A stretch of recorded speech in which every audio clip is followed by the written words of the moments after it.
Un operativo fue montado la mañana de este domingo, 10 de noviembre, tras la aparición de esta narcomanta. El objetivo fue tratar de identificar quién la puso y cuántas fueron colgadas en Culiacán, Sinaloa.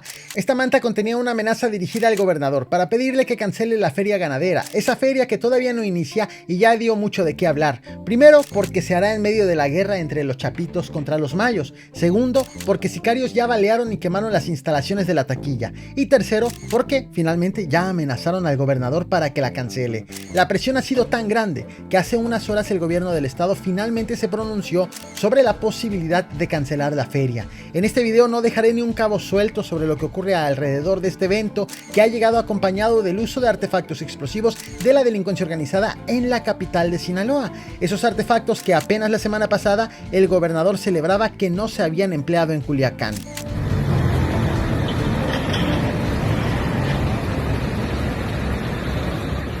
La mañana de este domingo 10 de noviembre, en el Boulevard de los Ganaderos, al sur de Culiacán, fue encontrada esta narcomanta dirigida al gobernador del estado, Rubén Rocha Moya. Este mensaje fue encontrado colgado de un puente en una de las principales arterias de la ciudad y en él se pedía al gobernador la cancelación de los festejos de la feria ganadera que las autoridades pretenden realizar entre el 14 de noviembre y el 1 de diciembre. La manta acusaba al gobernador de apoyar a la facción de los chapitos y en ella le pidieron dejar de hacerlo, así como cancelar la realización de la feria. De lo contrario, advertía consecuencias para él y su familia. La narcomanta no estaba firmada, aunque la manera como estaba escrita orilla a creer que fue redactada por la facción de los mayos. Sin embargo, debo ser claro, el hecho de que te muestre y comparta su contenido no significa que lo ahí escrito sean datos verídicos, pues todo esto ocurre en medio de una guerra intestina del cártel de Sinaloa que se libra tanto con las armas como con la opinión pública. Apenas un día atrás, el sábado 9 de noviembre, también en Culiacán, aparecieron mantas acusando a un trabajador de la Fiscalía General de la República de operar para los mayos, y aunque tampoco estaba firmada, invitaba a suponer que había sido escrita por la facción de los chapitos.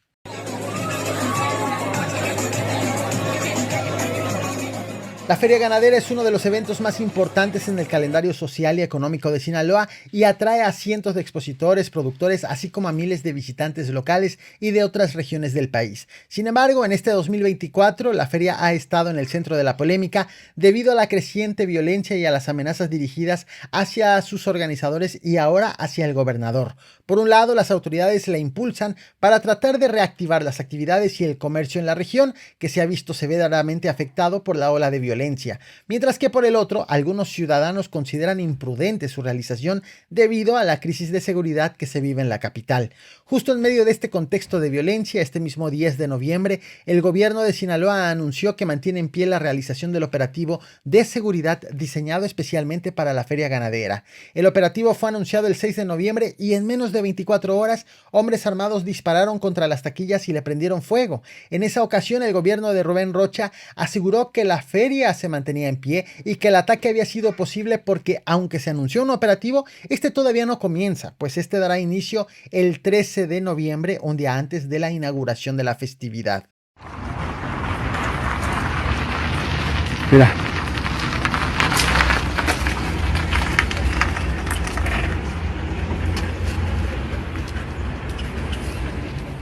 Aunque el gobierno del estado ha refrendado la realización del operativo, en esta ocasión se ha deslindado de la realización de la feria. Este 10 de noviembre, el vocero aseguró que la organización tradicionalmente está a cargo de la Unión Ganadera Regional de Sinaloa, de tal forma que está en ellos la decisión final de cancelar o de mantener el evento. El funcionario reveló que esta entidad privada ha estado en constante comunicación con las autoridades estatales para evaluar la situación de inseguridad ante las amenazas recibidas. Feliciano Castro, vocero de seguridad del estado, enfatizó que el gobierno estatal seguirá proporcionando el apoyo necesario en materia de seguridad para garantizar la integridad de los asistentes y de los expositores en caso de que el evento se realice. Sin embargo, también admitió que debido a la situación de violencia, existe una posibilidad real de que el evento sea suspendido. Por ahora, el operativo de seguridad contemplado para la feria incluye elementos de la Policía Estatal Preventiva, la Policía Municipal y refuerzos de la Guardia Nacional y el Ejército. Aunque al momento en que hago este video, la Unión Ganadera no ha hecho un anuncio oficial, algunos miembros de la organización han expresado su preocupación por la seguridad del evento, dada la reciente escalada de violencia en el estado y la amenaza específica dirigida a la feria en la Narcomanta encontrada el 10 de noviembre. Ello sin contar que el 30 de septiembre fue asesinado afuera de su casa el presidente de la Unión Ganadera Regional de Sinaloa, Faustino Hernández, junto con su chofer, ya dentro del contexto de la ola de violencia desatada por la guerra al interior del cártel de Sinaloa.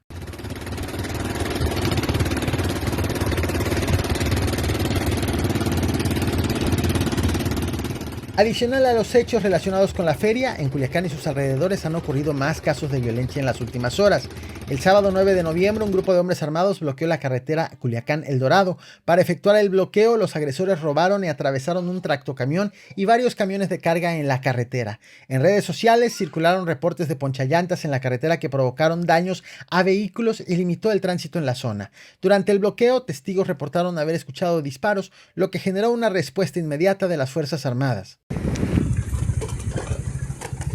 La violencia se extendió en las últimas horas a una zona cercana a una fábrica en el trayecto de El Dorado a Culiacán, donde fue encontrado el cadáver de una persona que, según las autoridades, podría estar relacionada con la serie de ataques ocurridos esa misma noche.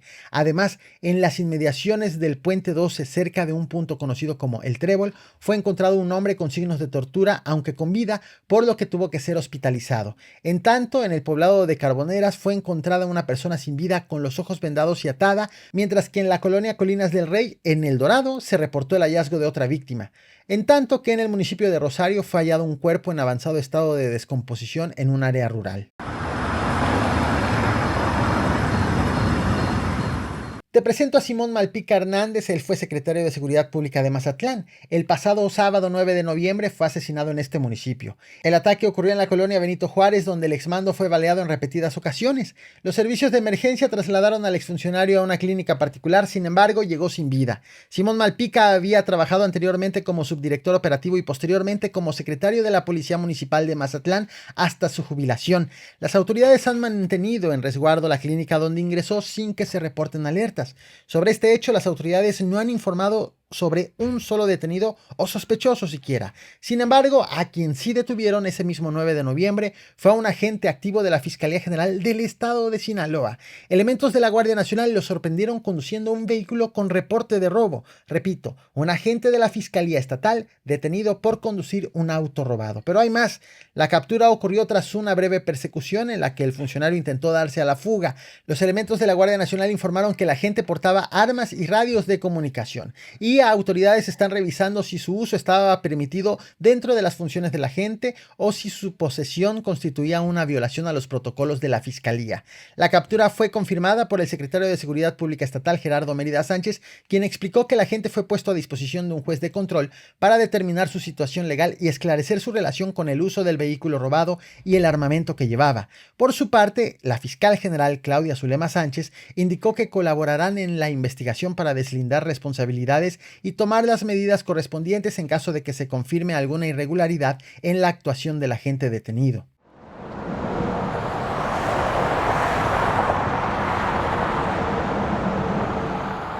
También ese 9 de noviembre fue atacada con explosivos una casa ubicada en la colonia Lázaro Cárdenas en Culiacán. Según reportó el secretario de Seguridad Pública Estatal, hombres armados llegaron al domicilio y tras disparar al exterior de la vivienda, lanzaron 2 artefactos explosivos caseros.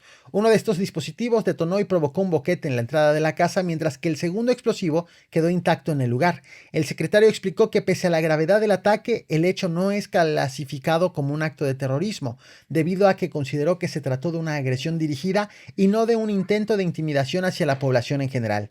Lo cierto es que hasta la semana pasada no habían sido registrados explosivos en Culiacán. Sin embargo, en los últimos días la realidad ha cambiado. Por este hecho, la Fiscalía General del Estado acordonó la zona para realizar una investigación detallada, mientras que el segundo explosivo fue retirado por elementos especializados del Ejército para su posterior desactivación en un sitio seguro.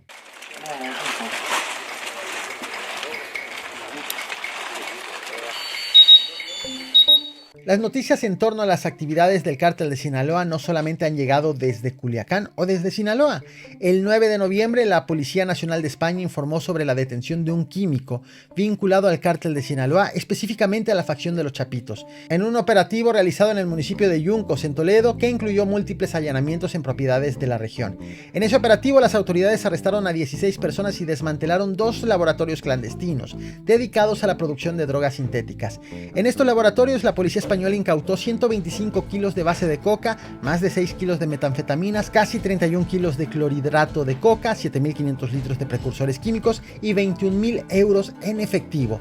Según el comunicado oficial, el químico arrestado viajó desde México con el propósito de establecer una red de producción y distribución de drogas en Europa.